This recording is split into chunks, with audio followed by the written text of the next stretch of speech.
UFC 302 goes down from the Prudential Center in New Jersey. In the main event, Islam Makhachev remains the king of the lightweight division in a victory over Dustin Poirier. Just a dominant performance from Islam Makhachev. So impressive what he was able to do in this fight. It wasn't flawless, and we'll get to that in a second, but this was a very, very strong performance from Islam Makhachev, and it starts and basically ends, and it literally did end, with the ground game. It is a smothering approach, it is a heavy approach, and it can be a very violent approach at times, what Islam Makhachev is able to do. Really what he does that impresses me so much about the ground game is that he gives you no outs. Like, you get caught in this spot, and like, okay, this is how you would get out of it, but when you get out of that position, it's going to get worse for you, because I know what to do here as well. Like, okay, I mentioned this morning on 960. Yes, you're in a submission hold. All you got to do is get to the ropes, man. But we've put glass and thumbtacks down, so you got to crawl your way through all of that stuff before you can get out. Islam Makhachev does the same thing to you. He puts you in a spot where escape actually makes it worse. For example, when he had Poirier's back, a lot of times he was almost faking that he was going to take the mount. Poirier has to defend against that. Okay, now that opens up the area for the choke to potentially come in. So then Poirier, in about the third or fourth round, is like, fuck it, take the mount. And Makhachev is sweet. Okay, I'll take them out then. And bang, bang, bang, bang, bang. So, okay, you either try to get out of this position by avoiding getting to the mount and trying to fight it that way. Well, now you're going to get choked out. Or you let him take the mount and then he starts beating you up. And so from there, okay, you explode, you hip escape, and you try to slide out. Well, while you were exploding and sliding out, he's grabbed an arm and he's now going for an arm bar. The way he was able to transition from move to move, from grappling position to grappling position, was truly a work of art and just an unbelievable job for Islam Makhachev. A very, very impressive performance from him on the ground. And it was the wrestling that got himself there as well, right? Like he bullies his way in, gets takedowns and controls. And there was not a whole lot Poirier could do about it. And he was decent on the feet. Like, he's not going to be a killer. And this is where I do think, like, he is not Khabib. He is not exactly what his coach was.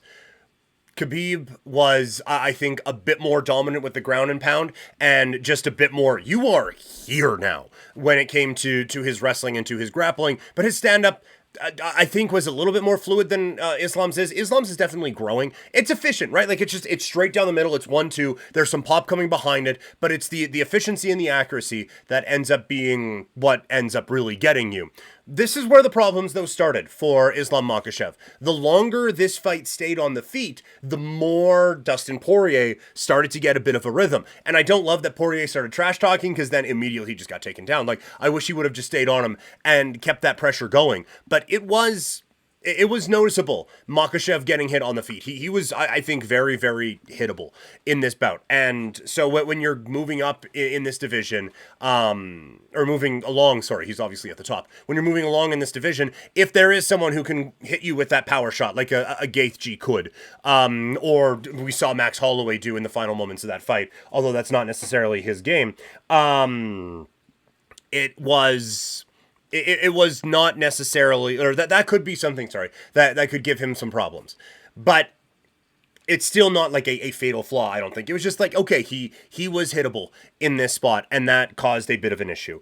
And the longer it stayed striking, the more Poirier was able to get him at range, and the more kind of off balance Makhachev kind of looked in those situations. And then when he would try to tie up and not get that takedown immediately, then you're in the clinch, and then it is a lot of body work, and it was a lot of quick punches. That is where Poirier really had success, is that when they were fighting in the stand-up, Poirier was significantly quicker. And so they would break, Poirier comes in with the elbow. They get into the clinch, immediately, bam, bam, bam, bam, body, head, and he was able to work it that way. So the stand-up is an area that Makhachev, I think, is going to want to improve as this goes along, because there are so many very talented fighters in the stand-up at 155 pounds, and just a whole lot of talented fighters just in general at 155 pounds, but the stand-up game can really get them.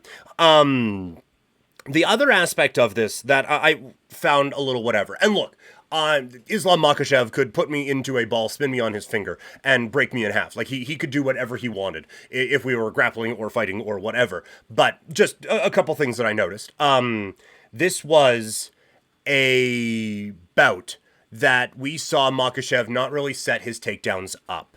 And I think that cost him a couple times. Poirier was able to, again, defend them, get into those clinch situations, and have some success with his hands. Makhachev doesn't set his takedowns up at all, or he didn't in this bout anyway. It's just like, okay, I've been hit, didn't like that, let's reach for it and try to get something. And a lot of times it would work because he is so physically strong. And once he gets a hold of you, his understanding of angles, positions, and just his brute force are enough to get you to the ground. But in a fight against, say, a Michael Chandler or a Justin Gaethje, I don't think those are going to work necessarily.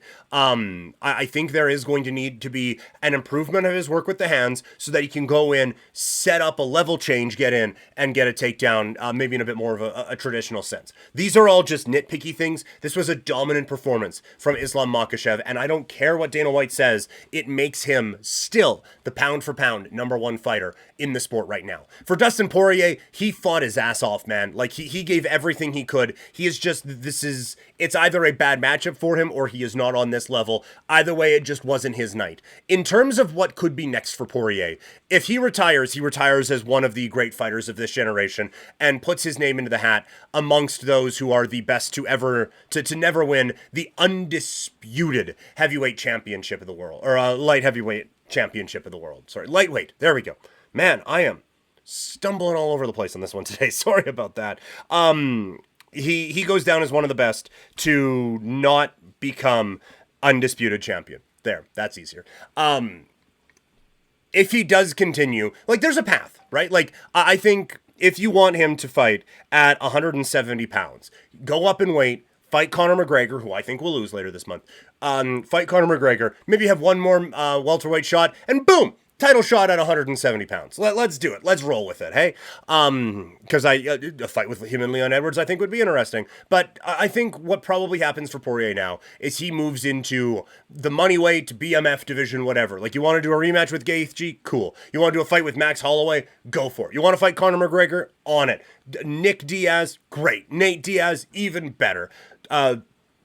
Who else? Volkanovski, whatever. Like, let's just, if Poirier wants the last act of his career to be over now, that is fine. If Poirier wants the last act of his career to just be, let's do some fun shit, there's a lot of fun shit out there for him. So whatever he wants to do, we are, as a fight community, A-okay with that. Co-main event, Sean Strickland with an impressive performance over Paulo Costa. There isn't a whole lot of analysis on this one. The pace and the cardio of Sean Strickland win the day. Costa put up more of a fight than I was anticipating, and he has moved up in my books. After, I said before, early in the week, I was worried about just his overall mentality around fighting. But I thought he put together a very strong performance. I thought he won round one. I don't think he won 49-46. I think that's asinine. But I think he put together a strong performance. I thought his use of kicks and his work to the body was great. But I thought as the fight progressed, that strategy needed to evolve a little bit. Having the investment in the leg kicks in the body in the early rounds is phenomenal. But it needs to lead somewhere. And it obviously didn't lead to the wearing down or slowing down of Sean Strickland. So I think what needed to follow was, okay, let's go leg kick, finish with a leg hook. Left hook, sorry. Or a leg hook, I guess.